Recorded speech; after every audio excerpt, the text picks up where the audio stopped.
Ladies and gentlemen, please no flash photography during today's lecture, and we would also like to invite you when Kim Rinpoche dissolves the mandala next door at the Center Theater between 4 and 6. Thank you very much.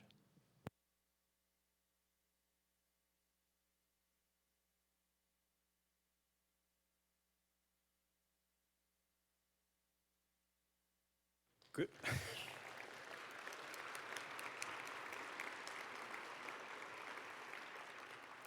Thank you very much, and good afternoon, everybody. And I really want to express my incredible opportunity to be able to introduce the following individuals today, and to offer some information for all of you, and to be able to be here to present this weekend that we've worked so hard for the many months to do. My name is Dorn Harper, and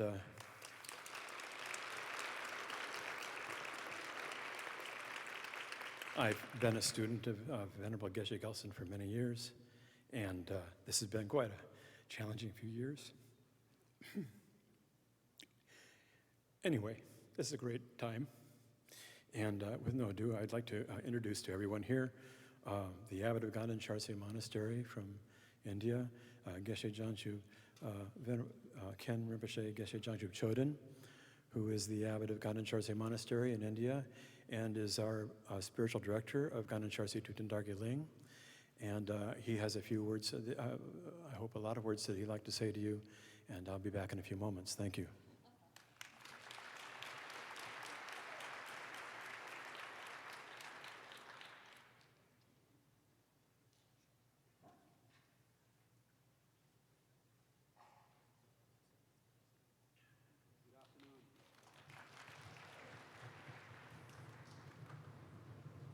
Good afternoon.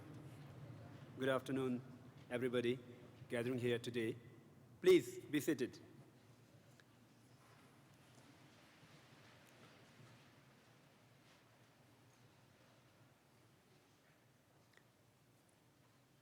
As a spiritual director of Ganden Charse Thubten Dargye Ling and the abbot of Ganden Charse Monastery, I'm here to say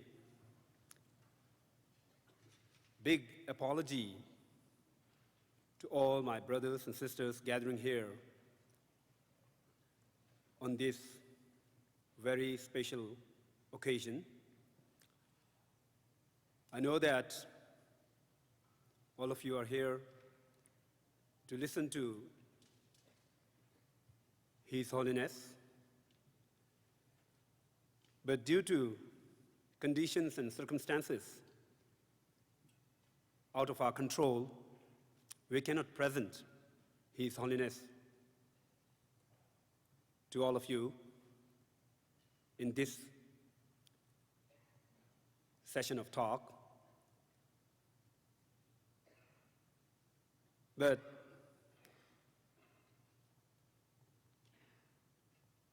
as an organizer of this talk and the previous gathering, we tried our best to offer you with great talks and my friend is going to introduce these great persons who are going to keep you engaged throughout this talk.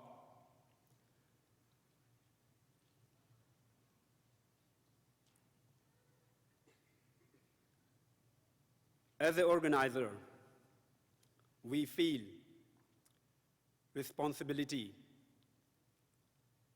to provide our best to all our brothers and sisters gathering here, and who also is not here, is absentee, probably because of they may have get the information through various resources where we tried to put all the information on internet or various other resources. Anyhow, once again, I would like to say great apologies from the depth of our heart with the deep sadness and the heavy heart. Now, as an organizer, we have discussed many things in this past many hours, and we have decided that if any of our brothers and sisters who bought the ticket for today's talk request for refunding, we are happy to do reimbursement, though when we organize such an event, it has a cost. But then, what is the cost? The financial issues, the financial report is to be presented to you after me by same person who introduced me to you, Mr. Doran Harper. He is financial director of Garden Shatse Thubten Thargeling, and he is also one of the members of coordinator committee who looks after complete organizing works of all these events that we worked for many, many months. I remember that we had final vote to do this event from His Holiness and the office of His Holiness in New York, probably somewhere in October or November last year. Since then, we have been working very hard throughout the time. We received great support from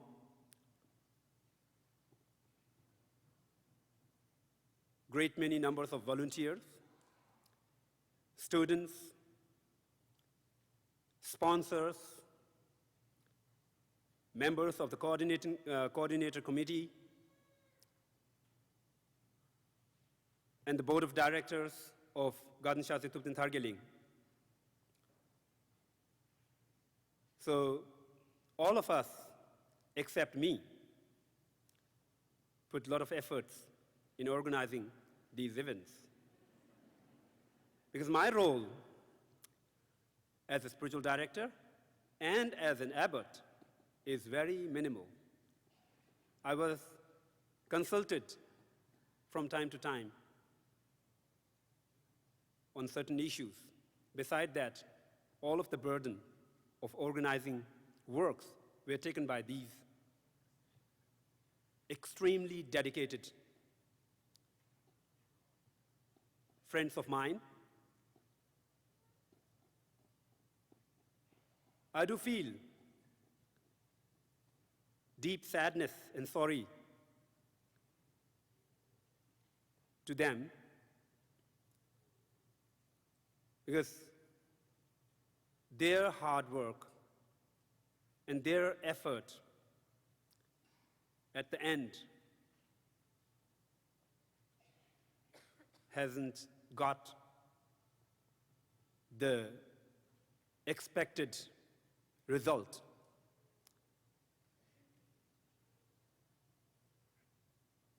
I have deep respect to them, but anyhow, today we have to face the truth and the true condition that is in front of us. when we cannot do anything else except do our best to provide,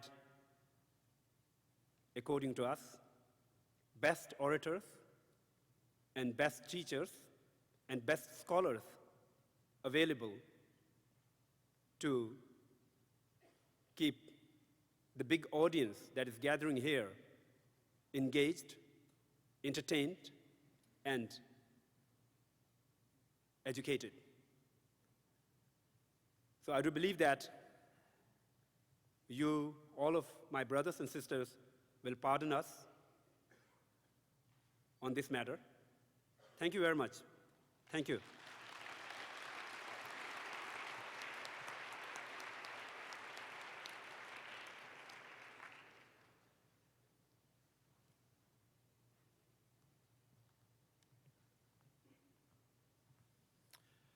Okay, now it's my turn to face the music. So thank you, Rinpoche, for those kind words, for all of our hard work, and it's been a joy to do that work, needless to say. First, I'd like to kind of give a basic rundown on some of the financial costs for providing for this event and some of the major kinds of expenses that we've entailed to provide a program for this weekend and to provide for practitioners the ability to receive from His Holiness the Yamantanka initiation. And so we went through an awful lot of preparation and work to do that. And one of the largest expenses that we've had to incur is the facility rentals, and that was a substantial amount of quite a sum of money. And we have the detailed financials here, and I'm not going to go into a lot of detail because of the recent request from His Holiness to possibly start on Saturday, incurred some extra costs, and then subsequently we've had to kind of go back and forth as we've found out information regarding his inability to attend the events. So I'm going to give you kind of a basic idea of some of the expenses that we've come across here. Basically, is around $60,000 for the facilities here. And then there was the hotel costs and such across the street there that will be shared by the other venues if it all continues to go forward. And then there was the other event costs, of which I will show those that were going to be coming for the Yamantanka initiation and practices. Dr. Alexander Berzin and Mr. Wolfgang Sotomayor and a few other individuals, including myself, produced a prayers and sadhanas for the Yamantanka practice book that we were going to give to everybody who attended the initiation. So I am aware that there are those of you here that are practitioners of this particular initiation, and if you wish to receive that text, you can get that from Ganden Charsi Thubten Dargaling, and you can inquire to us at a later date, and we'll be happy to send this to you. And that is one of a pretty good major expense of doing that. Dr. Alexander Berzin spent over 400 hours re-editing all of the sadhanas and prayers that are in this book, and I think it'd be quite precious for those of you who are practitioners to receive it. And for those of you who wish to receive the initiation, we really pray and hope that His Holiness will give us the blessings that you all requested and we all requested for Him to bestow on us, possibly at another time. And so that was an exceptional expense as well for us. So really, all of these various expenses came close to around $290,000 to $300,000. Now, with ticket sales and the kind generosity of our sponsors who sponsored this free event for those attendees for the Yamantanka initiation, and those of you who are here today who purchased tickets for the public talk for His Holiness, as Ken Rinpoche explained to you, we will accept your requests for refunds on any of those. And if we would have received all of the income that was anticipated earlier, we would have been able to offer to His Holiness a surplus net contribution of somewhere around some kind of $150,000, $100,000 was our hope.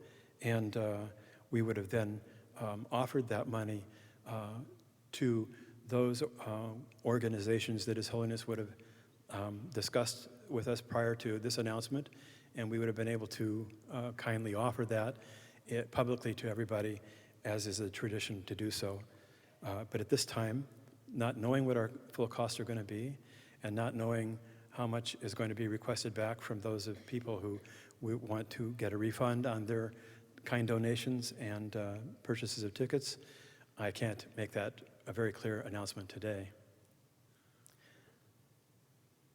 So I also would like to thank all of my brothers and sisters who worked so hard over these many months, and appreciate their hard work and effort. And also, I'd like to introduce to you right now Dr. Thubten, who is from Dharamsala, and he is His Holiness's personal physician. And he would like to say a few words to you first, and then after that, a good, kind, dear friend of mine, Jean Payon, will introduce our speakers for today. So thank you very much, and if you want to talk to me later, you know how to get a hold of me at Ganden Sharsi Thubten Dargaling.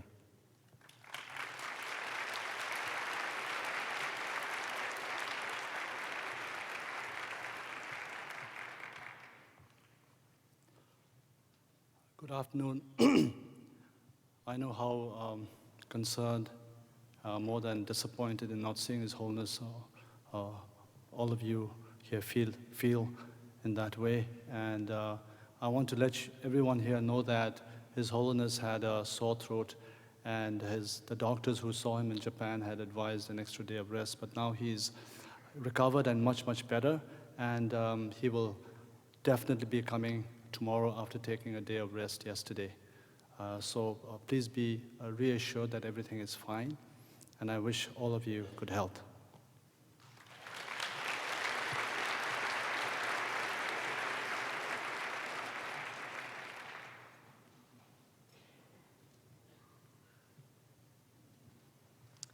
Good afternoon, everyone, and welcome.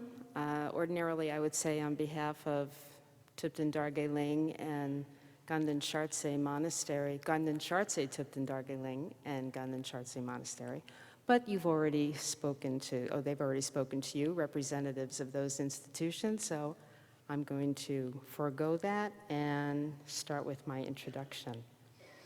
So I guess we can say, the best we can say maybe today is we find ourselves in a good news, bad news situation. The bad news is obvious, no need to expound on it. All we can do is pray for His Holiness's good health and that we see him as soon as possible, and hopefully tomorrow, in Los Angeles. The good news is we have with us this afternoon two amazing, brilliant Buddhist speakers, writers, and thinkers. This morning, Ganden Shartse Ken Rinpoche gave a discourse on the three principal aspects of the path, during which he spoke about what Tibetan Buddhists call a precious human rebirth. Rinpoche defined a precious human rebirth as a life in which one has the freedom and resources to study and practice Dharma. Many of us here who study and practice Dharma understand our own precious human rebirth and feel how fortunate we are.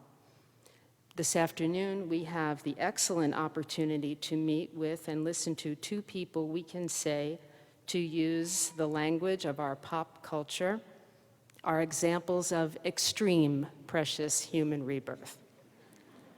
Dr. N. Geshe Thubten Jinpa and Dr. and Professor Robert Thurman. Geshe Thubten Jinpa began as a Ganden Shartse monk, so devoted to his study of Dharma that he rarely left the monastic grounds. In fact, he recently told the story of how in 1982, his teacher, the late great Zimi Rinpoche, strongly scolded him for deciding not to travel from South India to Nepal to greet his maternal grandmother upon her arrival from Tibet. Such was the strength of Jinpa's devotion to his Dharma study and practice. Meanwhile, in his spare time, Geshe-la taught himself English, and the success of that effort led to his becoming His Holiness the Dalai Lama's main English translator. Along the way, Geshe-la earned a PhD at Cambridge University. He has edited many of His Holiness's teachings in English and made them available in print. In collaboration with Wisdom Publications, he is the main editor and translator of the Institute of Tibetan Classics, which is producing incredible translations of major texts from the 4 major Tibetan Buddhist schools and the Bonpo school as well. He is one of the driving forces behind the Center for Compassion and Altruism Education at Stanford, and a core member of the Mind and Life Institute. In short, Geshe-la's entire life is devoted to the furtherance of traditional ideals and principles of the Buddha Dharma in a whole new way, through English and science, in a way that will both preserve and allow for transition of the Buddha Dharma to the West. We are also privileged to have with us today Professor Robert Thurman, who we can say is truly a force of nature. He first went to India and met the lamas, including His Holiness the Dalai Lama, in the early 60s, and in 6 weeks he was speaking Tibetan. He at first decided to abandon academic life, but fortunately for us, that was not to be. He became a Harvard PhD in 1972, and eventually the holder of the Lama Tsongkhapa Chair at Columbia University. He's a scholar, that's beyond question, but a scholar with a twist. Professor Thurman's freewheeling approach to motivate us and explain the Dharma and bring it into both academia and the modern culture pretty much defies categorization.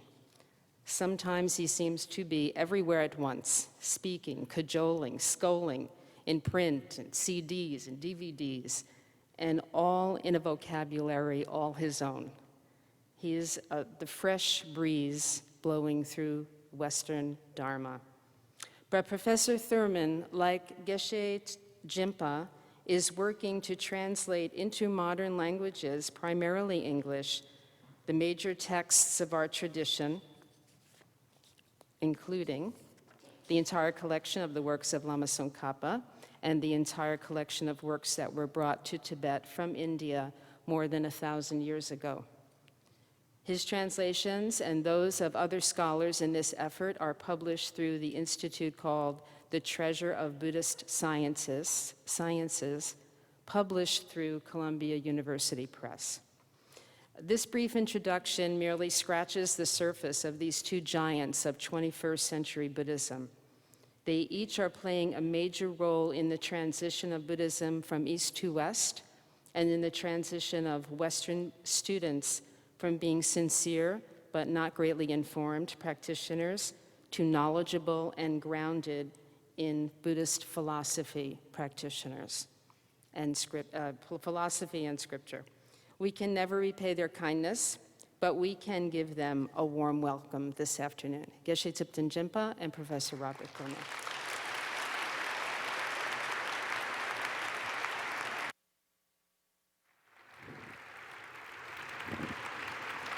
Very good. Very good. Yes.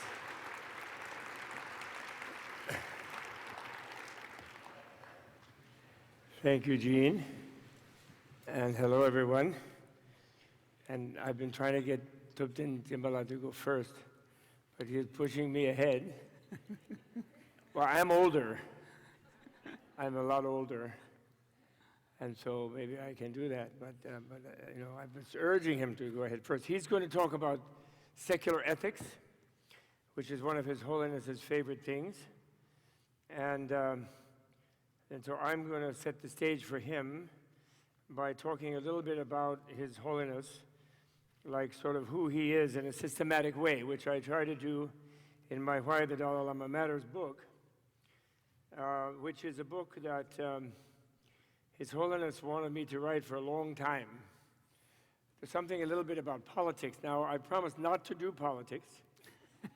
Jinpa has urged me not to, which means, because the reason I wrote this book in 2007 and 8, especially early 2008, was that I was fed up with hearing about His Holiness from people, even people who love His Holiness. Oh, I love his Dharma teaching. Oh, it's such a blessing. But I wish he wouldn't be involved in politics. No, Tibet is in such a difficult shape. And this nonviolence, it doesn't work. And I don't know, really, His Holiness is too idealistic and all this kind of thing. And I got fed up with it because I think that His Holiness has a fantastic understanding of the way the world works. And he is a leader of society and politics and ethics, as well as a spiritual leader. These combines these two, you know. The prayer that you sing to Avalokiteshvara, of which His Holiness is the incarnation, is Chadong Kolo Joe Jao Dang, Chendong Kaba Sampo Sanje Dang, Gangla Gangdil de la Dedamba, Damba Chene Segla Chapa Bu. Meaning that he has the 1,000 arms of the 1,000 world emperors of the Golden Age. He has the 1,000 eyes of the 1,000 Buddhas of the Golden Age. He manifests whatsoever is needed to educate whomsoever. I pay homage to His Holiness the Dalai Lama. That's Avalokiteshvara. And Avalokiteshvara, as you know, means the God who looks down with loving care toward living beings. Avalokita Ishvara, that's what it means. And that is His Holiness. And so we can't, if we were practicing, we wouldn't be missing His Holiness as much as we are today, because we would feel His presence with us, which it is. It's actually an honor and a privilege to talk even in front. It's like you feel like going like this when you look back. And it's an honor to be here, even in the thought of His presence. And all of you who I'm sure have studied with Him, have heard His teachings in the past, you know, He is with you all the time. You should do that. You should think of that. Now, so what I thought, I would read a few different things, or not really read, but I would describe a few different things using the basis of this book, which shows sort of what he's done. And there's a chapter in it which says, what has the Dalai Lama accomplished? Because a lot of people are saying, like, well, what did he ever do, type of thing, you know? And no, they do. They say, oh, he's so spiritual and nice, but what did he ever do? Like, Tibet is a mess, so the Chinese are still trampling them, this kind of thing, you know? So I try to show what he has accomplished. And underneath, on the pages, I have these waves, because the Dalai Lama, Tenzin Gyatso, means ocean. So he's like an ocean, and these are ocean waves. And where this ocean, what I have here is all the people he has met around the world leaders. And he's met everyone. He met Angela Merkel when she was like a little minister of something, like a secretary someplace, before she was the chancellor of Germany.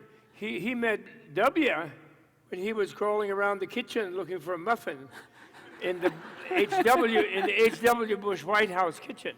He met that little naughty W, you know, who caused a lot of problems later, as we know. And everyone has met, he's almost met everybody. It's like the ocean that flowed into everywhere. And the people who like him, and the people who respond to him, and even people who know he existed in the world, it changes their lives. Because they subliminally, even if they consciously don't know, they subliminally feel that it is possible to have a different kind of existence. It is possible to be someone for whom others are equal in importance to himself or herself, who feels the heartbeat of the other people like feeling their own pulse. And then because there's so many other people than himself, then really work for all those other people. And that creates a different kind of presence in a person, you know? That's why when people meet the Dalai Lama, they're like, oh, they get all excited, because they usually never meet someone who's as much with them as with themselves. You know, like me and Jinpa are here, Jinpa's over there, I'm over here, you know, but if His Holiness was here, he'd be all of us. And we would all feel lifted up, because we would have this extra presence and this extra concern, and then we'd try to be on our best behavior, of course. We would. And then we're very amused when he behaves a little funny and makes jokes and so on. Anyway, the Dalai Lama, there are three things that he says himself are his three main commitments in life.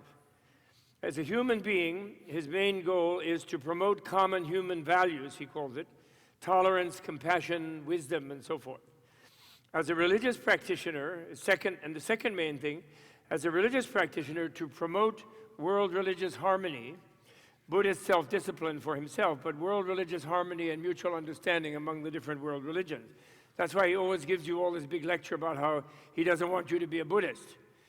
You know, he wants you to be a good person. He wants you to be compassionate and kind, but he doesn't want people coming up and enrolling, you know, like I'm a Buddhist, you know, especially new people. Like I remember him telling me once when I was complaining about a mutual friend who had just started in Buddhist studies and was acting like he owned the Dharma. And not that I ever did that, of course. But I was complaining, and he looks at me and he says, well, you know, it takes about 20 years to begin to get the hang of it. And I was at that time about 14 years in, so I went, whoops. So, and finally, third, as a Tibetan, to represent his people until oppression by China is solved, then retire from politics even in future incarnations, and revert to being a spiritual teacher in Drebung Monastery, his traditional monastic university, where he's a member of the Gomang College, I might add, the Mongolian and Amdo College, which I have a connection to. You know. So that's it. So then, what does he mean by these human values? Now, this is going to be the topic that Jimbala will talk about, because he means by that secular ethics. And this is really very important about His Holiness. His Holiness is not doing anything odd in talking about secular ethics, as far as Buddhism goes. He is not doing anything odd by talking to scientists and being so fascinated by science, as far as Buddhism goes. Buddhism is as much ethics, practical, common sense, secular, and I would even say biological ethics. It's a naturalistic ethics, if you talk technical terms in ethics, in the sense that your ethics is part of your biology. If you want to advance your life in the world, if you want to advance your evolution, your mind has to become ethical and your behavior ethical, and then you will evolve in a positive way. It will actually change your existence. So it's a kind of biological, it's the way the mind engages in biology, actually, it's through ethics. But I'm leaving that secular ethics, that's you. So that's not particularly religious. Religious ethics means, you know, Buddha orders you to do something, or God orders you to do something, and that's why you do it. But in the case of Buddhism, you do these ethics because this is the skillful way of living life. The word kushala in Sanskrit, which we translate as gewa and virtue, and gewa in Tibetan virtue in English, means skill, skillful. So skillful behavior, it's skillful not to kill people. It's unskillful to kill them. Because when you kill them, they get really mad, and then they're reborn, and they come and get you when you least expect it. So you're ruining yourself, you know, by doing that. You don't get rid of them. You never get rid of them. You never do. So anyway, I'm leaving the ethics thing. Then on the other side, on the science side, which is part of the values, Buddhism is 1/3 science. Prajna, you know, wisdom, what we translate as wisdom, but really means something like super knowing or super intelligence, prajna. You know, knowing completely, thoroughly the nature of everything. And that prajna is the knowledge of reality. It's not religious belief. It's not like, you know, something I can't know, so I just believe in this or that. Buddha never accepted that. He said, because it isn't that he was being authoritarian about it, he didn't accept it because only when you understand yourself and your world will you be free of suffering. Therefore, Buddha, as a doctor to help us become free of suffering, educates us to understand the world and reality, and that's what science is doing. And the only difference is, the reason people don't realize that the Buddhist tradition has science as well as religion, it's not that it's fun to talk to scientists as if that was something else. Buddhism is science. And the reason that it is that you have to know reality, and you have to develop that understanding. And Buddha's great encouragement to everyone is that you can understand, you have to, and you can. And so don't go around saying, oh, I can't understand, I have to ask the guy in the white coat or something, you know. I have to ask Einstein, you know, I have to ask Dalai. Buddha was so cool. And His Holiness is like that too. Buddha used to say, I'm Buddha. Now and then he would say, I'm Buddha. I know everything, but don't believe what I say. And don't think that you should just believe what I say because I'm cute. And Buddha was very cute. Like, he was very adorable, like the Dalai Lama was. People would love the Buddha when they see him because he loved them. And he said, if you just believe something because someone's cute or a big guru has a big name, then someone else with a bigger name, you'll believe that. You know, you don't really have a reason for it. So your belief will be feeble. It will be weak. It will be blind. Instead, take what the Buddha says, use it in your experience, use it in your life, you test it out on your reason, and if it serves you, then you can accept it. And then you begin to give credibility to the person, you know, to the teacher, right? Rely on the teaching, not the teacher, one of the famous sayings of the Buddha, which His Holiness always says. So that's the first. Now, that's the human being secular ethics. Then on the religious level, in order to do his second great thing, he becomes a religious leader of he is a religious leader of Buddhism, which has a powerful religious presence on the planet. And whenever the Chinese communists decide to take a break, it will be huge again because the Chinese, so many millions and billions of Chinese will become Buddhist again. They were always Buddhist in a very tolerant way, since especially the Ming Dynasty, the Chinese, where they might be, you know, a Taoist in a wedding, because the Buddhists are kind of boring in weddings, you know, because everybody's a monk, you know. So what's this with the wedding, you know? And so Taoist at a wedding, you know, Confucian at the office, and then Buddhists when you're on retreat or when you die. That's how they were, you know. And so since we're all dying all the time anyway, Buddhism has always been very important in China. And so therefore he does that. So then, oh good, good. And you know, the other amazing thing that His Holiness will do, which is why the Chinese communists in particular should just kind of relax a little bit. Although His Holiness thinks that the secular humanism is a kind of world religion, he considers them to be part of the dialogue because they have a worldview, and he's more nice than I am about people who don't think they have a future life. I'm always on their case, and he's nicer than, he said, okay, that's fine if that's what you think. He's like that because he's much kinder than me. I think it's a deathly trap for someone who thinks that just by dying they get out of here. You're not going to get out of your problems by dying. You're going to take them with you. And they're going to bug you in the next life badly, and they might even ruin your next life. So solve them now. Use your meditation, your learning, your knowledge, your study with His Holiness to solve your problems in this life. Live as long as you can, and study as hard as you can, and meditate as intensely as you can. And don't think you get out of here by dying, because you'll be in for a rude shock. You'll be going like, oh, I'm out of here, thank goodness. And bang, I'm back. I'm back. You know, and you might not be reborn in California.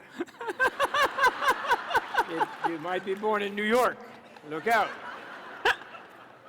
Okay, so now, in regard to being a Buddhist, His Holiness is a kind of prophet of this secular religion, of what he calls the common human religion of kindness.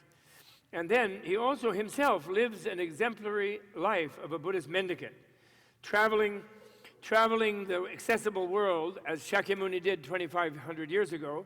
Shakyamuni didn't have, you know, like United Airlines and so on, but you had to walk around.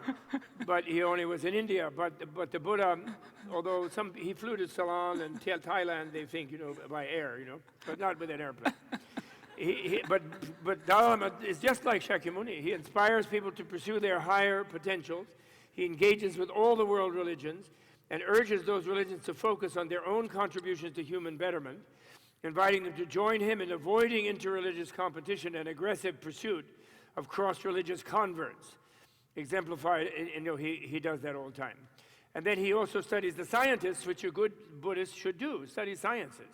Because prajna is science, that's what I was saying. So he does those three things. And then finally, his third level as a Tibetan, I'm going really quickly because I don't want to take up all the time, but his third level where he feels this strong connection to the Tibetan nation, and he really carries them in his heart. And to see him in 2008 when they were having a kind of nonviolent rebellion, which was basically what they did in 2008, it's been sort of played down, and people are all like amazed, what are they doing, and all this. And then there was the one riot in Lhasa where there was violence, which was filmed by Chinese spy television. And so it was a staged affair, for sure, you know. If a Tibetan is going to have a riot, a Khamba, they are tough. They know that on every roof in Lhasa there's a bunch of cameras. They're going to go destroy the camera first. They're going to climb up on that roof and break the camera. They're not going to go and do a riot, run around and go, ooh, ooh, ooh, with the cameras on. That's ridiculous. They know they'll be executed. So they're not going to do that. So that was a staged thing, and 210 other demonstrations around Tibet at that time were totally nonviolent, and they were fired upon by special shock police, and there were tanks and troop carriers sent into Tibet. And His Holiness was in agony the whole time. He came to a teaching in Delhi where we were, and he even said, I didn't do my homework. I don't feel like doing this teaching. I'm very upset, he said. But he said, I'm not that upset that I don't sleep well at night. He wanted to reassure us. But he was so upset because the Tibetan people are in his heart. And now he formally resigned from the Tibetan government role, mainly to put the burden on the new prime minister and the parliament and all of the Tibetan people to start really speaking up for themselves and making their own decisions. That doesn't mean he doesn't carry all of the Tibetans in his heart all the time, and as he carries really all of us and all of the world in his heart. And he is doing the best thing for the Tibetans. Those people who think that somehow the middle way of the Dalai Lama and the nonviolent dialogue to the people committing genocide upon your people is unrealistic and is like stupid and is like not clever and all this are totally wrong. This is the most powerful thing that could be done by the leader of the Tibetans is to lead the world in a nonviolent way and to show up the shabby violence of like political commissars by responding that. You know, people say, what has 50 years of nonviolence done for Tibet? Well, excuse me, what has the last 50 years of violence done for the US? What has it done for anybody? Even, you know, Israel, what has it done for them? Yes, they have the land and they have a big wall around themselves and they live worrying when they go to the laundromat that when they put in the quarter, it's going to blow up. That's no way of living. That's too unpleasant, uncomfortable. Therefore, like half the young Israelis are in Dharamsala, studying Dharma. They go back and forth between Goa and Dharamsala. Because there's no success in violence. There has been none since the Second World War. There has been no success. It's all one huge failure. And it's huge expense. The nonviolent approach of Dalai Lama has not gotten the Chinese only the Chinese leaders to soften their hearts. But the Chinese people have softened hearts. The Chinese people love Tibetans.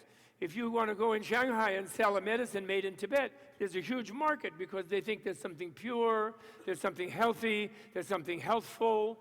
And if a Lama goes into those places, then looking nervously to see the police don't follow him, people will go to study with that Lama. And a huge thing that is going to happen on this planet, as soon as the communists decide to take a rest, is that the reawakening of Chinese Buddhism, and this time Chinese Buddhism is going to connect all the treasures of Tibetan Buddhism. And Tibetan Buddhism is not just made in Tibet. Tibetan Buddhism are all of those magnificent teachings from India that never reached China. Xuanzang was only one guy, Yi Ting. There was like half a dozen famous Chinese translators, maybe a dozen. And they could only carry so many on their back or in their boat.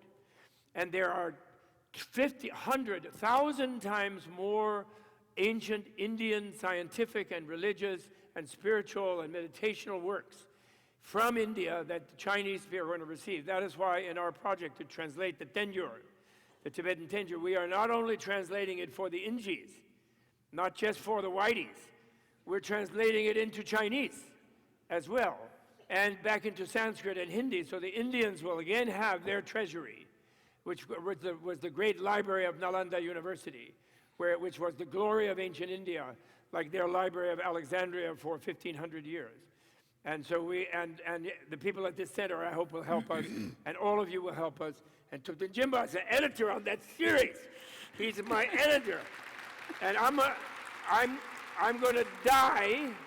I'm going to die sooner than him, way sooner. and he's going to carry on. He's a youngster. He's a youngster. I'm 70 years of age. Although the Dalai Lama ordered me to live till my 90s, but I don't know. Okay, so that's the thing. Now, last, I wanted to just read something I think is fun, because we're missing His Holiness. And I wanted to say this, that it's a little section I entitled Living Embodiment of the Buddha, of Shakyamuni Buddha. It seems that the Dalai Lama's reincarnation continuum makes possible an endless advancement, growth, and enrichment of his skill in the art of liberating beings. Lately, when I witness the Buddhist teachings he gives to large assemblies, I have an odd sensation. It feels to me as if I have entered a time warp and I'm actually witnessing Shakyamuni Buddha himself in all his glory as a teacher. As the noble Vimalakirti Sutra puts it, dominating all the multitudes, just as Meru, the king of mountains, that's like the whole planet, planetary axis, looms high over the oceans, the Lord Buddha shone, radiated, and glittered as he sat upon his magnificent lion throne. That's it. That's where he sits, And therefore, His Holiness is the absolute guarantee that we have not been abandoned by Shakyamuni Buddha, that Shakyamuni Buddha is still active in this world. Just like they say, Avalokiteshvara is the living compassion, universal compassion of all Buddhas. But that means certainly he is from the heart of Shakyamuni Buddha. So the greatness of Tibetan Buddhism, the reason it is so vital and alive, is that they do not think, oh, Buddha was over there in India, it was so nice, and then he went and took a break in parinirvana, how cute, and left us here in this mess. And what kind of bodhisattva vow did he have? He's supposed to not attain nirvana until we all attain nirvana. Well, where are we, do we think? Well, actually, we are in nirvana, but according to him, but we don't know that. But point is, he hasn't abandoned us. He is still here with us, and His Holiness is the living representative of that, and the reason he has been in Tibet for the last 1,000 years, since it was not safe to be in India, it was not safe to be in China, not safe to be other places, that continuum, Avalokiteshvara has been everywhere, of course. He even, probably, he, as His Holiness said when he first came to America, I think I'm the reincarnation of Thomas Jefferson. So Thomas Jefferson probably was some kind of lame incarnation himself, probably. No, really, making this place where we could come and have a Dharma center, when they're being communists for destroying things elsewhere, probably. They work like that. Shakyamuni is with us, and His Holiness is with us. Doesn't matter, he's in Japan or maybe in midair by now, okay? So, over many years, I attended his teachings and found them informative and inspiring, but I always felt that it was my friend, the Dalai Lama, I knew, sitting there before me. Buddha was often mentioned as a remote founding figure far back in ancient history. I'm saying in my mind. But now this new sense of him as the Buddha himself is just subjective, but it gives me a clue about what the Dalai Lama has come to mean in our world. The Dalai Lama has grown so close to Shakyamuni Buddha that their manifestations have become indistinguishable. The Dalai Lama has become a living proof of the Mahayana vision of Buddha's inexhaustible, compassionate presence. I think people sense that fact, each one according to his or her level of insight, as constrained by their preconceptions, experience, and understanding. It doesn't mean he is a God king or a living God, as sometimes written in the press, for Buddha is not God, who, if he existed as conceived by monotheists, would be absolutely unimaginable and forever transhuman.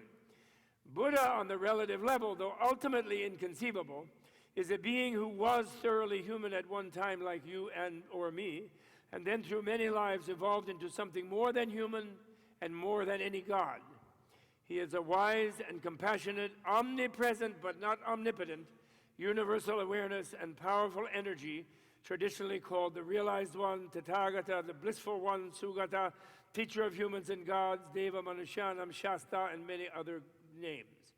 He is everywhere embodied and disembodied as reality, manifesting as seeming individuals in sensitive response to needs of beings. Any particular manifestation of Buddha is thus a kind of living doorway to each person's own happiness, a mirror of the reality that the individual must understand to realize their own wisdom, their own freedom from suffering, immortality, and supreme happiness. It is natural that this, the high-flown, challengingly optimistic philosophy of the Mahayana Buddhist sutras, might seem merely hypothetical and unrealistic. It might seem. It becomes concrete only in the live encounter with such a Buddha manifestation, such as His Holiness. It takes a living personification of the Buddha qualities to make our own freedom and enlightenment seem really possible to us. A live exemplar of the Buddha happiness to make our own mouths water for the taste of our own real happiness. This is the real meaning of the Dalai Lama's presence, so stop moping about him not being present. He is present. He is present here in your own happiness. He is present in your own contentment. He is present in your own joy and your own delight at even being coming together here with your friends and colleagues and all your mothers from previous life to think of him, okay? So that's what I have to say, and now I'm turning secular ethics over to my friend. Thank you. Venerable Abbot Geshe Chanchu Chöden, the Abbot of Shatse Monastery, actually my own alma mater, and friends. First of all, I would like to offer sincere apologies that it is not to His Holiness that you're listening this afternoon, but to my colleague, Professor Thurman, although I would listen to his talk any day. So I'm sorry that you have to listen to Professor Thurman and myself. I'm sorry. And as Professor Thurman pointed out, that in some sense, if you truly understand, what His Holiness represents, particularly for the Tibetan Buddhists, then his presence is here. As Dr. Sedinla pointed out, that his health, basic health, is not really an issue. That it's a minor sore throat that he had, and he has been advised by his doctor to postpone for a day. I'm actually quite pleased, frankly, that His Holiness had listened to his doctor's advice. Because, I've had the honor to serve His Holiness now for over 25 years. Thank you so much.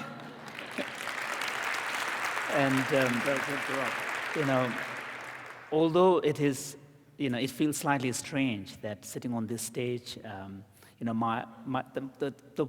the role that I feel most comfortable is being a medium for him. And I've always had the honor and privilege to be sitting next to him and basically serving him as his medium and voice. And often, actually, in many of the public, kind of general public talks, His Holiness likes to feel a direct kind of, communication with the audience. So he would, most of the time, speak directly in his English. And there were several occasions when we were in new areas where he would be so energized that he would say, present the whole talk completely in English without me having to even say a single word. And I remember, thinking that, afterwards, so in one of those occasions, I was thinking that maybe some of the people who haven't had the chance to listen to His Holiness before might be wondering, who's this small guy next to him? He seems to be too short or too feeble to be a bodyguard. So anyway, I had the honor to really serve him for a long time. And one of the things that I've occasionally been worried about is the level of commitment that he takes upon himself. And to the point that sometimes I feel that he doesn't listen to his doctors enough. And sometimes I feel that I wish there were doctors who are much more authoritarian. Because, for example, last year, after his trip from North America, it was a very long trip in October, towards the end of his long trip, he started having sore throat and a little bit of fever. And then the long flight back to India, it took him a long time to fully recover. In fact, in November, towards the end of November, there was a major conference on science and spirituality in Delhi, and I had to fly in. And I was actually quite shocked to see he hadn't fully recovered even then. So today, although it is very sad that he's not with us here, and I'm not serving as his interpreter, but rather speaking in my own voice, at the same time, I must admit that I was kind of relieved and happy that he is listening to his doctor. And since this is right at the beginning of his tour, if his throat gets exacerbated and fever comes, then it could have much more severe kind of implications. So although I know that the organizers, particularly Ganden Shatse, Thubten Tageling, and the organizers, people who have worked so hard, may be very disappointed, but I'm sure they are all students of His Holiness, and all of you will understand. And to you, audience, I'm very touched to see that a large number of you actually chose to come to the talk and be part of this celebration. And so I would like to express my appreciation to all of you for that, and also for your tolerance for allowing yourself to listen to Professor Thurman and my rambling. So the topic of my talk is, what I thought I would do is that, since Professor Thurman gave a wonderful portrait of His Holiness as who he is, particularly in the context of the wider world, I thought what I could do is to fill in some of the more details, particularly something that would be relevant to the topic that was supposed to be his theme, which is secular ethics and meditation. I began serving His Holiness in 1985, but after having had this accidental, fortune to be his, to become his principal interpreter, and in fact, Thubten Darjeeling was in fact responsible for making that connection. Thubten Darjeeling was the organization that was that had requested a particular series of teachings in Dharamsala, and I just happened to be there because I went to see my sister, who was at the Tibetan Children's School, and it so happened His Holiness was scheduled to give some teachings, and I decided to stay on for a couple of days, and then the main instructor. Interpreter was not in town, so they were looking for someone. To cut a long story short, I ended up. And so after I had this opportunity to serve His Holiness, I went back and looked at some of the archives of His Holiness's previous visits to the West, starting in 1973 in Europe and 79 in North America. And one thing that immediately struck me was, even at that very early stage, there were certain themes in his public. Of course, he would be giving specific Buddhist discourses to Buddhist audience, but there were a large part of his talks were addressed to very general audience. And in those kind of general presentations, I was very struck by a certain constant themes that were in those, and one of which was, of course, the importance of environmental kind of, awareness. And this is in the 70s, so in those days it was not that fashionable. And then another thing was the need for humanity as a whole to recognize the growing interconnectedness of the world, and a need for a new global consciousness where we can look at the global issues and problems from a perspective of oneness of humanity. That there was a recognition, and one of his catchphrases in those early talks was, "The world is getting smaller." And of course, as a young monk reading them, it took a little while. It was, the world is getting smaller, but immediately you start thinking about the earth shrinking in size. But clearly, he meant otherwise. And so it was very interesting to see that even in those early days, he had clearly articulated a particular kind of message that he had in relation to the wider world. And I was also very struck by this point that you made, that he wasn't interested in propagating Buddhism. He wasn't interested in, having more converts. Even He that was, early, yeah. even that early, and he was interested in drawing from the insights and wisdom of the Buddhist tradition that he comes from and making a contribution to the betterment of the wider world. So in some sense, there is this, you could almost imagine there is this visual image of each of these different spiritual traditions, like kind of custodians and treasures of great insights, accumulated insights of a particular culture and history and time and people. And each of these insights represents a certain insight into the human condition, which has a certain universality, and they need to be brought out of their specific language and can be brought to serve this wider human level, where in the end, often he begins his presentation by saying that we are all same, physically, emotionally, mentally, we are all same.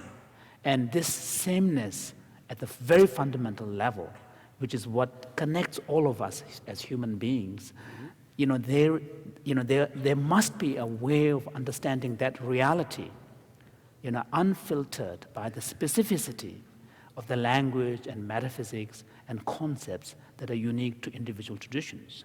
And that seems to be, in the early days, I could see that the language was not that fully fleshed out, but it was already there. And I was very struck by this. And so what we see in His Holiness, even from that early stage, is a kind of a sense of a mission. His Holiness uses the word, the 3 great commitments in his life, and Professor Thurman very forcefully articulated those 3. But I would use my Cambridge English, I would call them the great missions of his life. Sure. I mean, it's probably a much more stronger word. And I could see in His Holiness, there is a sense of mission for the world, that he felt that, as the world gets more and more complicated, due to this close interconnectedness. And in the early days, he was using primarily 2 examples, one of which was the global economy, the global nature of market economy that, crosses lots of boundaries of national countries. And the other one was the environmental problem that does not obey any rules of borders. If there is an environmental problem, it's not going to say, I need a passport to cross this border, And so in the early days, he was using those 2 primary examples as to really convey the sense of this growing interconnectedness of our world. But today, we have a lot more compelling examples, because thanks to the digital revolution, the information flow that comes out, and then the financial world, in the light of what happened recently, clearly demonstrated to us how deeply interconnected we are. What happens, the behavior of some, American executives in the financial world has had huge implications in impact on the lives of so many people, not just on this continent, but elsewhere as well.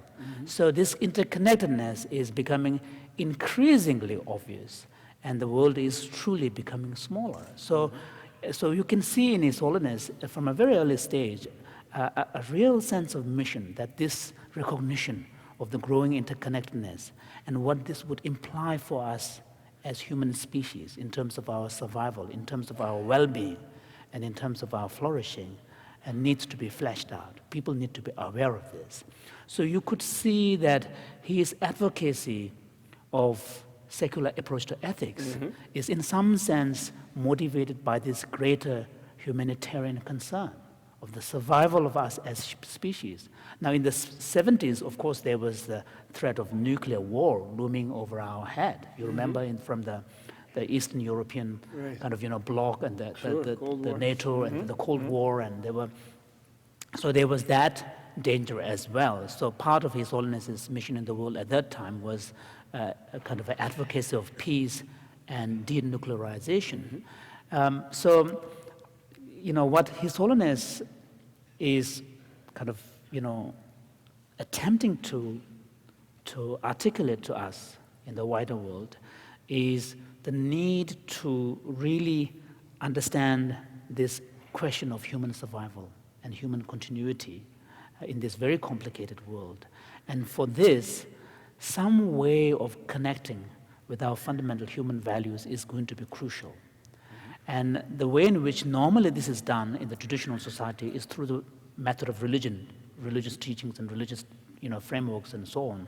And this is where religions generally are very, very powerful in terms of providing to the individual an ethical system that guides your moral behavior. But as the societies become more secularized, and particularly when the issues that we are dealing are global, then you need a way of tapping into the basic human values in a language and in a methodology that has to be universal. And so here, His Holiness seems to have come to the recognition that the best way to do this is through a kind of an approach that is secular. So that's why he calls it secular ethics. And of course, in the West, particularly in America, I think the term secular is very complicated. In fact, His Holiness has been requested by a number of people, serious thinkers as well, not to call his approach to ethics secular. Really? Because they have suggested to him that the term secular, necessarily connotes some kind of antagonistic attitude towards religion, some kind of deliberate rejection of religion. Whereas His Holiness, what he says is that he understands the term secular in the way in which the term secular is used in relation to Indian constitution. He is a great student of Mahatma Gandhi, and Mahatma Gandhi, being on the personal level a deeply religious person, was also one of the strongest voiced advocating adoption of a secular constitution for the Indian nation. So,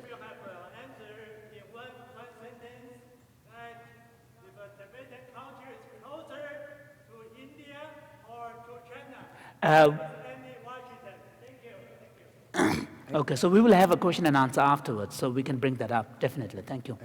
And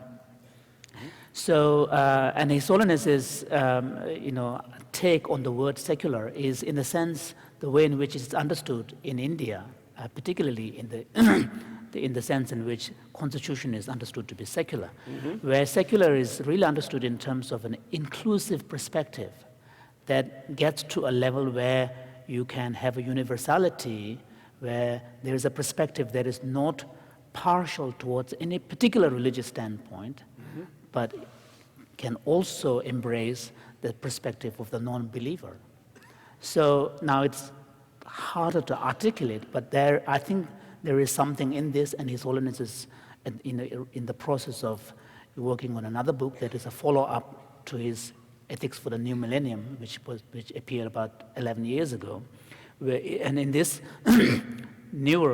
in this next book, His Holiness really wants to flesh out this whole issue about the word secular. But in any case, by secular approach to ethics, His Holiness means an approach that would be inclusive, that is not exclusive to any particular religious standpoint, whether Buddhist or Christian or even any specific religion, but it's a standpoint and perspective on understanding human ethics and human values that is universal. And the way in which His Holiness argues for this is, one of the main points is this. He says that if we confine the discourse on ethics in the traditional way, in the context only of specific religions, then you can never really get to any universal understanding of ethics. Although each of these religious traditions may claim their standpoint is universal. The Buddhists would say their understanding is universal, Christians would say their understanding is universal, but then there will be no way of fully articulating a standpoint that is universal. So therefore, people who consciously identify themselves as non-believer, then they also make the equation that if I'm not interested in religion, then I shouldn't be particularly interested in human values as well. And His Holiness feels this is a real tragedy. Human values is relevant on an individual level and on the societal level, regardless of what your belief is with matters of faith. But when it comes to religious belief, then it is an individual choice, an individual matter. So in other words, there is a very nice phrase he uses. He says that when we are born free of religion, but we are not born free of the dictates of human values, particularly compassion. So, and his point is that if you are serious in your pursuit of happiness, then you cannot ignore ethics and human values, because it is in your own interest to take seriously matters of human values and ethics. So to cut a long story short, we can sum it up in the following. He's basically, the argument that His Holiness has is that, however, way we may want to articulate our ideal in our life, our goal in our life, in the end, we are all pursuing happiness. And this aspiration for happiness is what defines us as human beings at a very fundamental level. And the natural dislike of suffering and pursuit of happiness. And if the goal is happiness, then the ethics and cultivation of human values, the nurturing of the human values are the basis, and the ethical cultivation of them is the ethical practice. And it is in this way you can pursue this aspiration for happiness in a much more skillful way, as the Buddhists would say, kaushalya. And the key human value is really compassion. So that's why in many of general public talks, His Holiness often talks about the importance of compassion and the possibility of its cultivation and enhancement in each of us, and the seed that we have, which is biologically given, because of our biological reality as mammal creatures. We have this natural instinct to care and empathize for others, which can then serve as a seed to cultivate it. So this is how, I'm being very, very crude and broad here, but I thought I could just give you a kind of a conceptual map. Then one might ask the question, but where does meditation fit in all of this? Now, the meditation is a term that is now constantly being used in popular language. And of course, one of the downsides of success is then the term loses its true meaning. But at the same time, that's a price I suppose one has to pay. In the traditional context, the Sanskrit word bhavana, which is what is translated as meditation, really means cultivation. And the Tibetan term for meditation is gom, which means kind of a familiarity. So here you're talking about, you have an idea of a process that involves some kind of cultivation of a particular habit, cultivation of a way of thinking, cultivation of a way of being.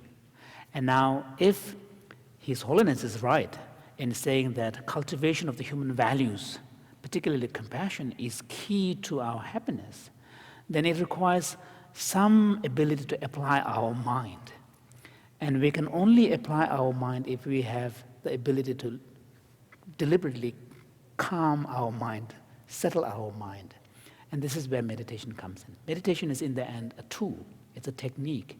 It's a technique that allows us to quieten our mind so that it doesn't get completely caught up in this internal chatter which never seems to stop.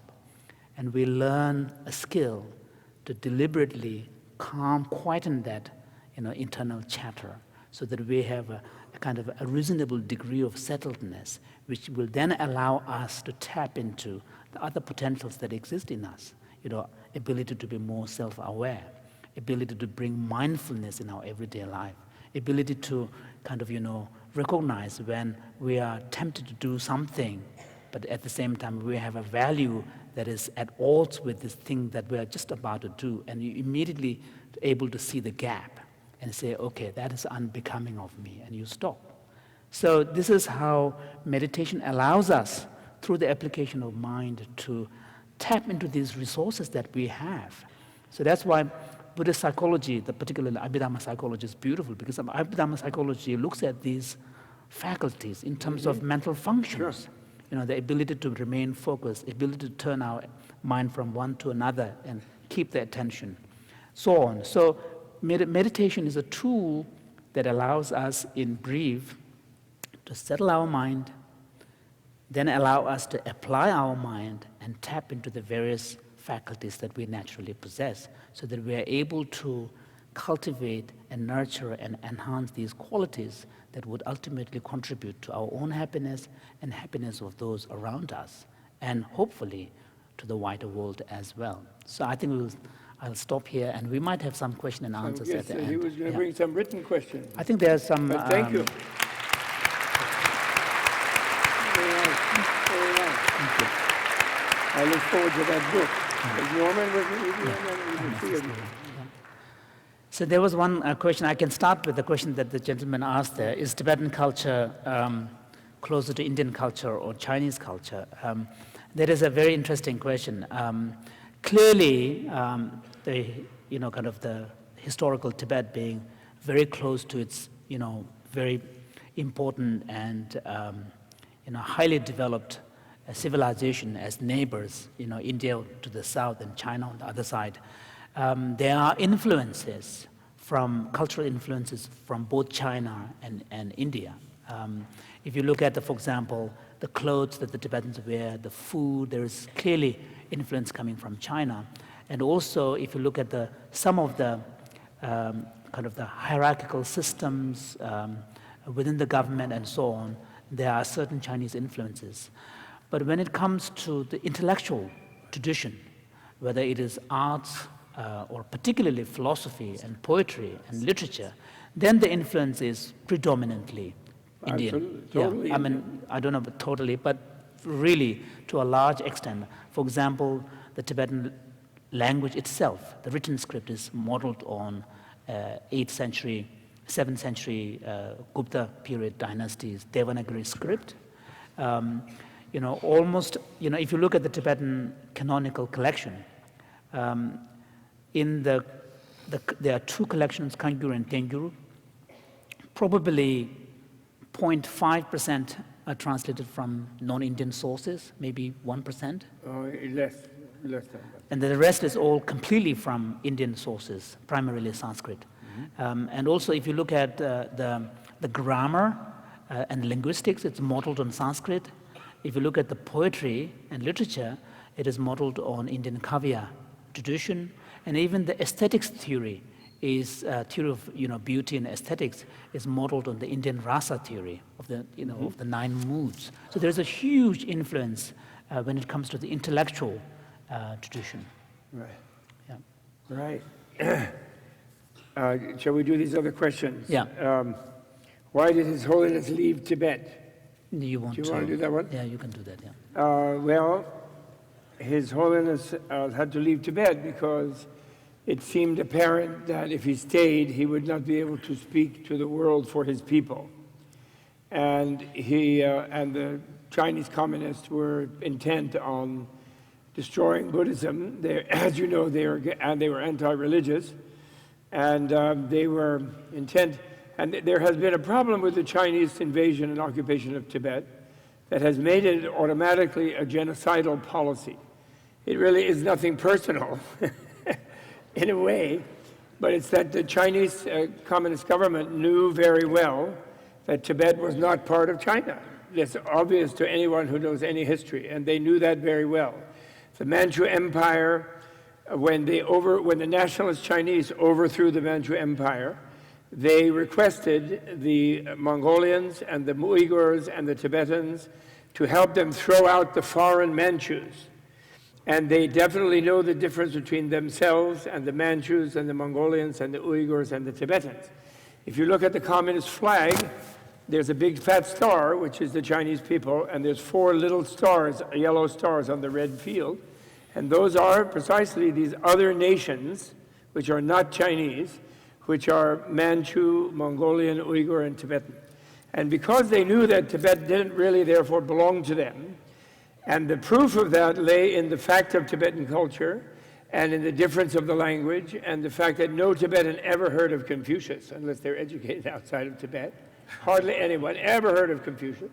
They don't know Chinese. There are some loan words from Chinese from the ancient court time in Tibetan, but basically it's completely different. And so the presence and existence of Tibetans with their own culture and their own personalities and everything disproves the Chinese long-term land claim to Tibet. So therefore, the only way to really make sure to keep the land in any circumstance, no matter what, is to get rid of the Tibetans and replace them by Chinese. But the problem that they face, and in the case of Manchuria, they have 90 million Chinese and about 2 or 3 million Manchurians in all of Manchuria. In Inner Mongolia, they lost Outer Mongolia because of Roosevelt and Stalin, and Chiang Kai-shek had to allow a plebiscite amongst the Outer Mongolians, and so they lost Outer Mongolia. But in Inner Mongolia, there's 24 million Chinese and only 4 or 5 million Inner Mongolians. In Uiguria, I forget the numbers, but it's huge. But in the case of Tibet, it's not possible, because the Tibetan altitude, when Mao first went into Tibet, he said in 1950, he said, in 10 years, I will have 100 million Chinese in Tibet. Because Tibet is so huge. He meant the plateau, which is so huge. He didn't just mean autonomous region of Tibet. He meant Amdo and Kham, which means Qinghai, parts of Gansu, most of Sichuan, and parts of Yunnan, as well as the Tibet Autonomous Region. He said, I'll have 100 million Chinese there in 10 years.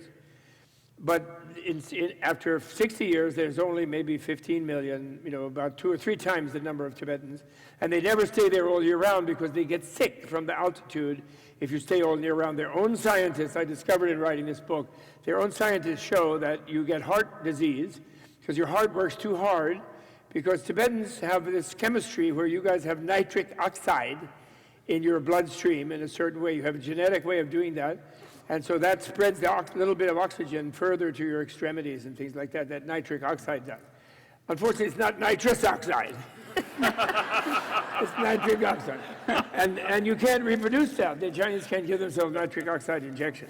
So therefore, they never will successfully colonize Tibet. And if they continue to waste the Tibetans, then there'll be nobody managing Tibet eventually. So, except people on short-term things. So anyway, the Dalai Lama had to leave because he couldn't speak for his people. He couldn't represent their existence if he was staying and was captured by the Chinese. And so that would have been the end of it. So can you tell, this is a good one for you. Can you tell us about? Oh, the question was, can you tell us about the results from the testing at CCARE on adept meditators? This is research that I've been involved in called CCARE, stands for Center for Compassion and Altruism Research and Education. This is at Stanford University under the medical school. Well, since many of the research, the results haven't been published in peer-reviewed journals yet, I'm not supposed to talk about the specifics. But one thing that has been very interesting is that we bring adepts, people who have many years, many hours of meditation experience into the lab and put them into the scanner and look at their brain. And we have developed an interesting protocol that they are given an instruction while they're in the scanner some of which would include showing visual images of sad faces or neutral faces and ask them to deliberately generate compassion for a sad face or neutral face. So to cut a long story short, one thing that we discovered was that one major difference between the adepts and the novices, people who have not done many meditations at all, is that when they are asked to generate compassion for a sad face, adepts' brain lit up like mad. And the reward centers of the brain seems to be very active at that time, which seems to be, although activated a little bit in the case of novices, but that level of activation seems to be much, much lower. Mm-hmm. So clearly there seems to be a connection between reward centers of the brain and generating compassion, deliberately generating compassion for someone.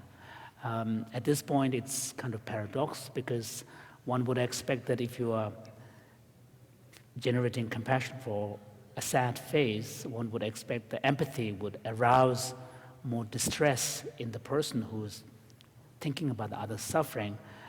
But it seems that it's not just empathy, but there is also other things going on. So, and the reason why we bring in adepts into the lab is not so much to, it has nothing to do with validating this practice or that practice, or validating any specific Buddhist meditation, because, one of the things that I often tell my Buddhist colleagues is that, because among the Buddhist colleagues, my colleagues in the monasteries, is you find different camps of monks. On the one side are monks who are very enthusiastic about this collaboration between Buddhism and science, and they feel, yes, now we're going to get all the proofs and validation. But on the other side the other extreme are some very, very skeptical scholars who think that this is just a waste of time. And so I often tell them that it has nothing to do with validation. Buddhism needs no validation from outside. It has stood on its own feet for more than 2,500 years, and it will continue to do so, so long as the teachings and practices are relevant in every individual's lives. But what is the advantage that we find from bringing in these adepts? These adepts, because of their meditation experience, have a certain degree of control over their mental processes, which naive subjects don't have. And this is brilliant for researchers, because then the researchers can ask them, can you do this? Can you do that? Can you do this? Can you do that? Because if you try to do that to naive subjects, nothing happens, So whereas the adepts are able to, deliberately choose to shift, and depending upon some are more capable and some are less capable, like any skill. So this is where bringing in the adepts really has a scientific kind of experimental value. Thank you. There are two more written questions, but someone just note there's some people at a mic over here. So would one of you like to speak? Someone standing at a mic? Tashi Dele Geshe-la, thank you, and Dr. Thurman for being here. This has been wonderful. Recently, the BBC interviewed the new Prime Minister of the Tibetan community in exile and asked if His Holiness might appoint a successor rather than reincarnating as a tulku. I was wondering what your thoughts are about that and how you think if he appointed a successor, it might help deal with the situation between the Dalai Lama and China. You want to say that? Yeah, you can say. Well, I think the whole business about the successor, with His Holiness no longer having not only resigned from the politics himself, retired from the political responsibility himself, but also having written into the Constitution that future incarnation of the Dalai Lama will not be involved and have no political role.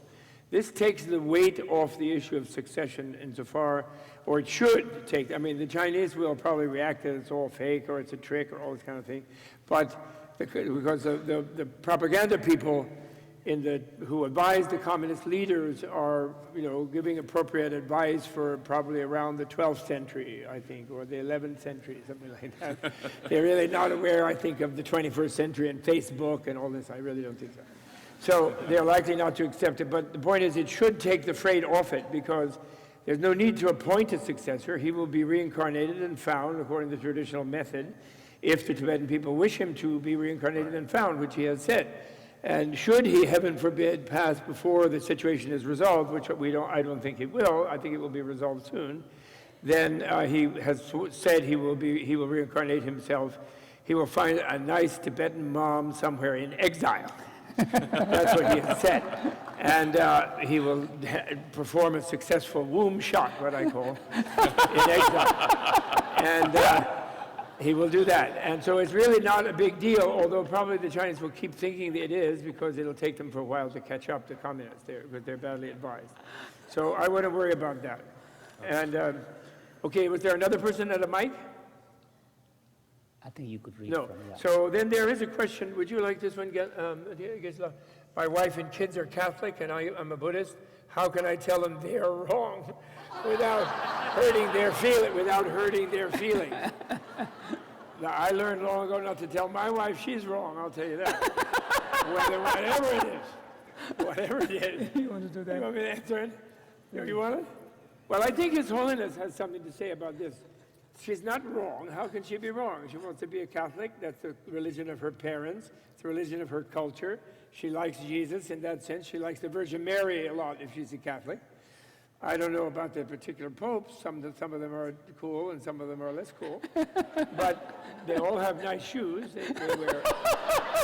No, Gucci makes special red shoes for them. It's a special thing, you know, like to the holiness. They do. They have red shoes with buckles. They're very elegant.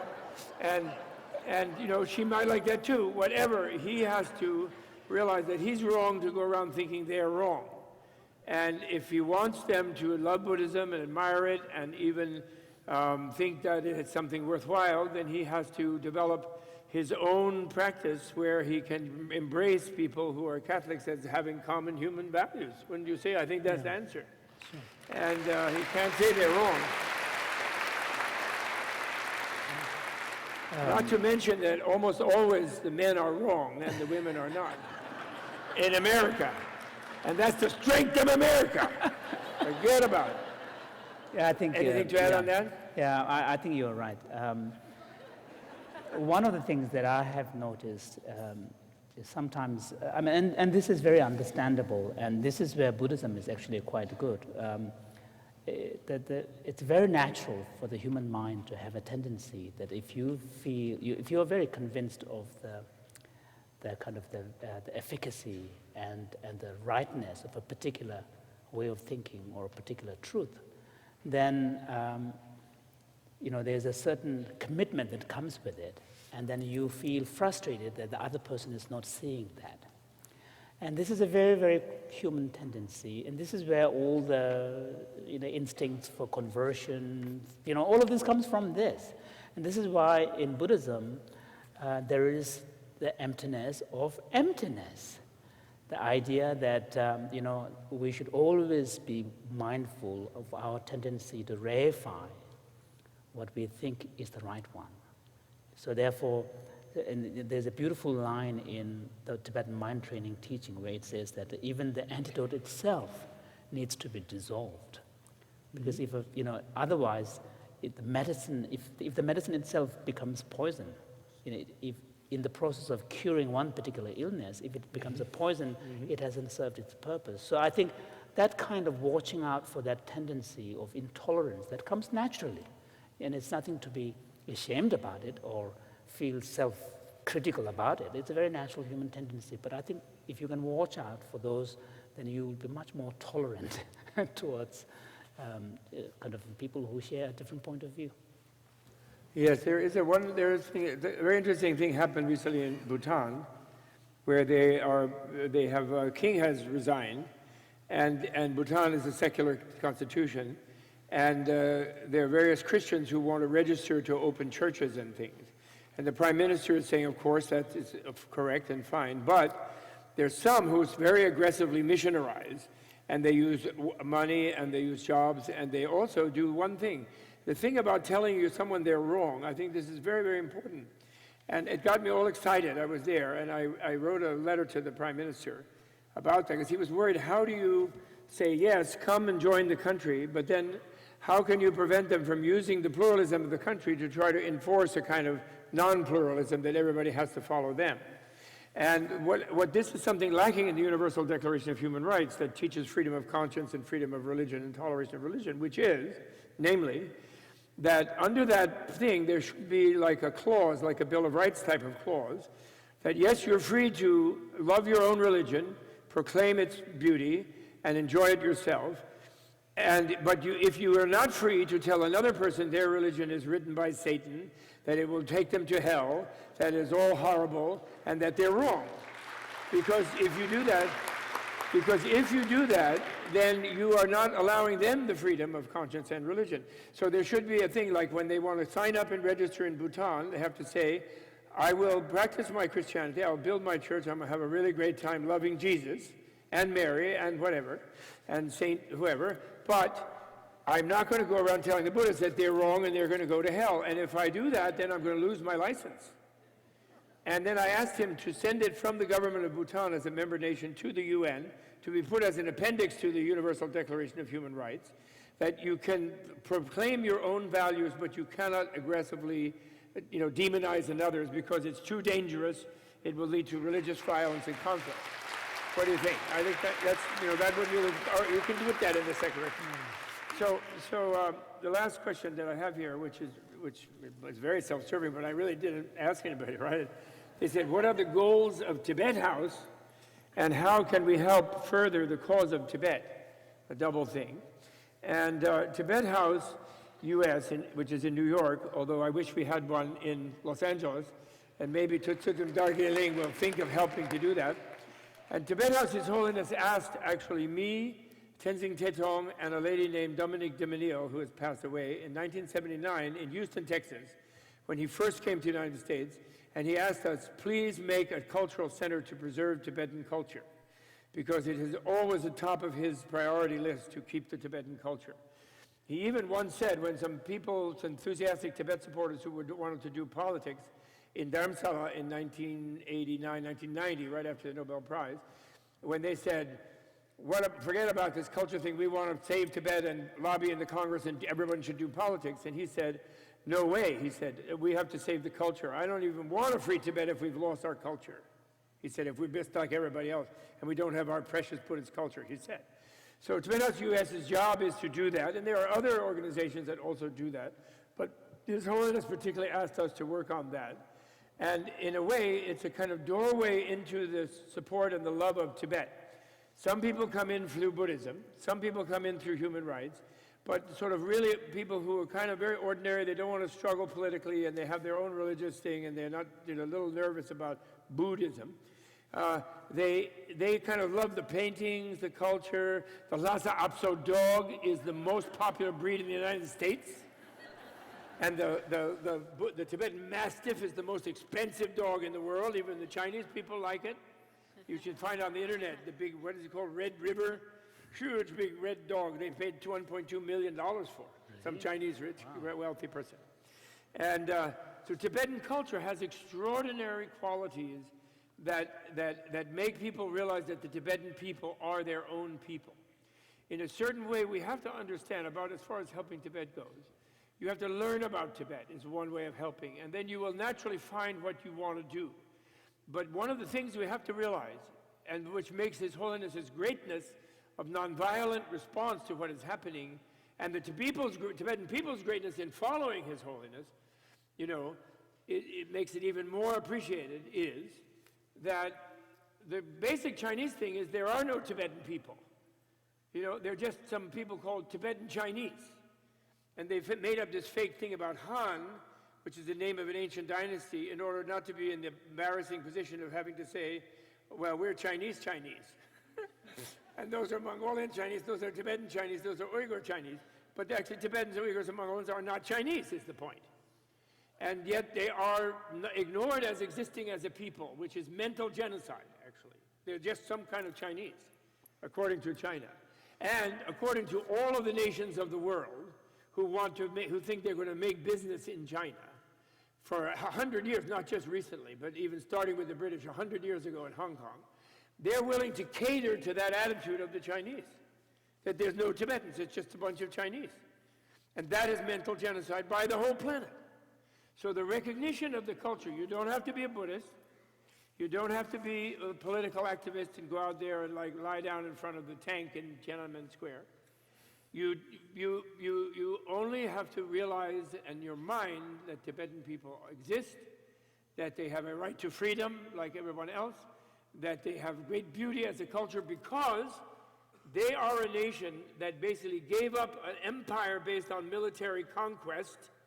Sound familiar to America, followers of Dick Cheney, excuse me?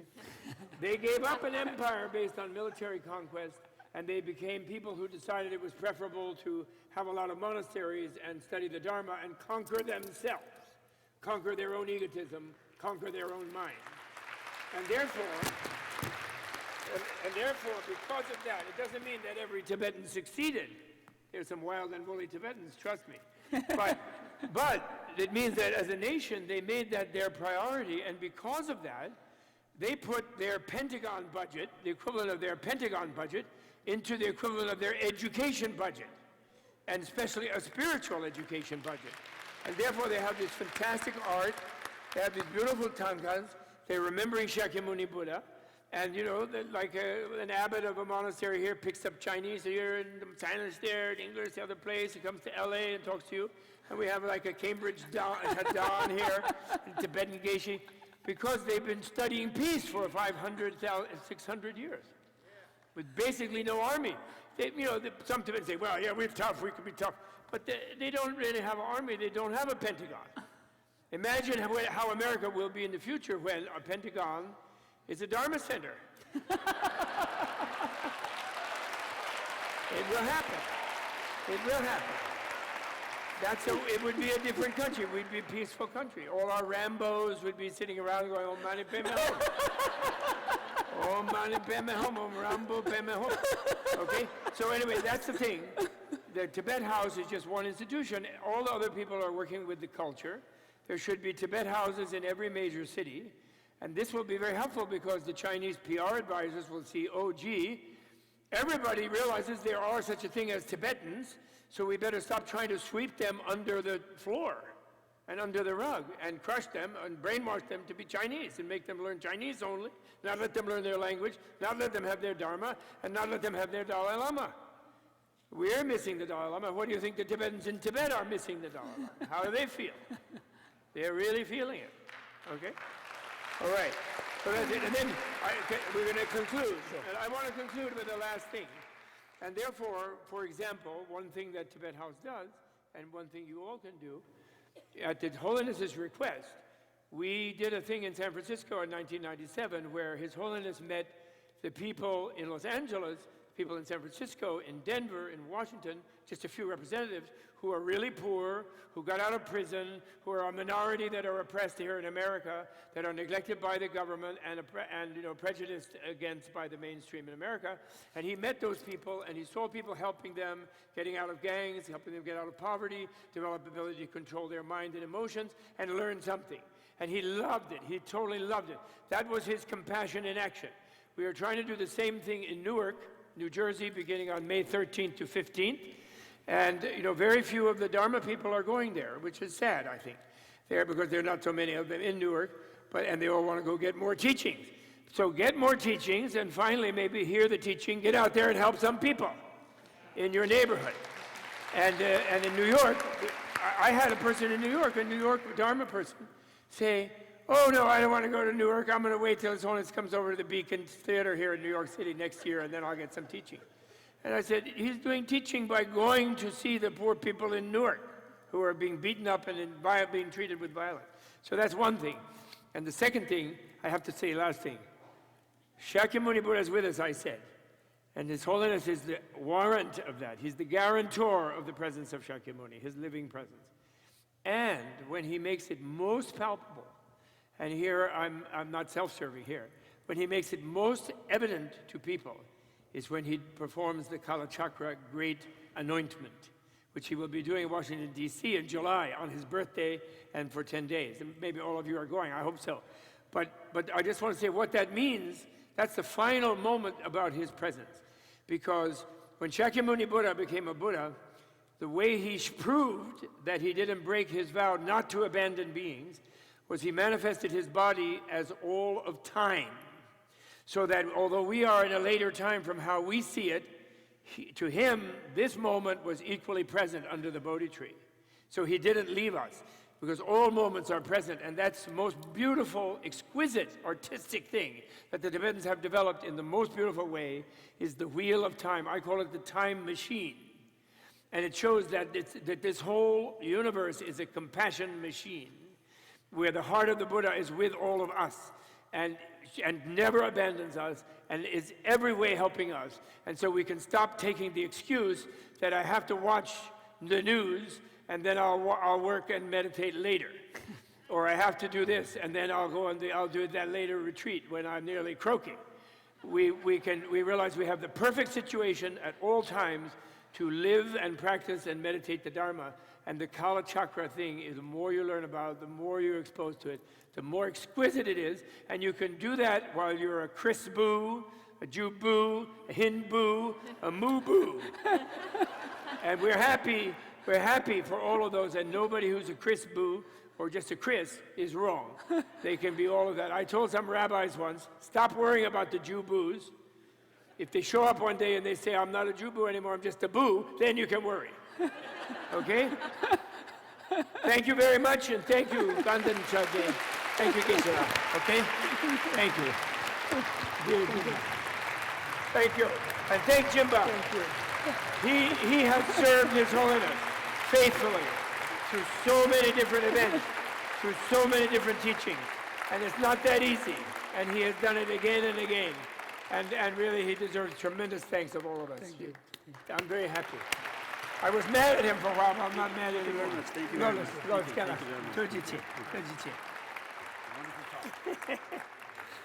Okay. I guess we leave now. Yeah. What? Here we go. Bye-bye. I love this geisha. This abbot is really good. Are you staying here for a while where they can go study with you in the Dharma Center here? Yeah. I'm here. So he is here. I mean, he also has a monastery in India where you all might enjoy going, in Gandan Monastery. Gandan means the land, the joyous land of the future Buddha Maitreya. And the Gandan Monastery, therefore, maintains the cult of the hope for the future that the loving Buddha will come to this planet and we will survive all of these terrible things that are happening to us. And he's the abbot of that monastery. And he's wonderful. Do you become Gandan Jiva after Jangze? No. Or you have to go Jangze first? There is no way. No, but Jangze, isn't from Charze? This is different line. Oh, different line. I think you might. You're so young. Thank you. Okay. Goodbye. I think so. Thank you, everybody. Thank you. Lois, come in this way. Thank you.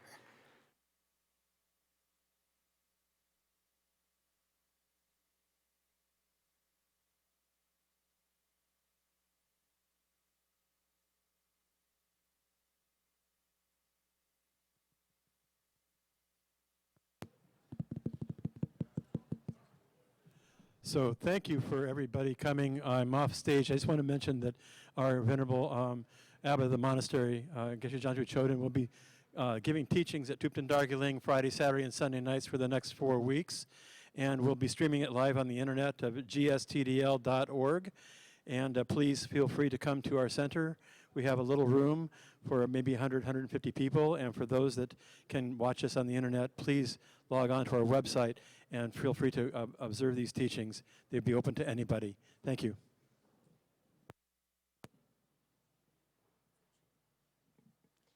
And at 5 o'clock this evening, the Gandan Chartse monks, the tour monks, will be dissolving the mandala over at the Center Theater. Half an hour. So hang around if you can. It's one of those cultural experiences that Professor Thurman was talking about that you will only find among Tibetans. So please join them if you can.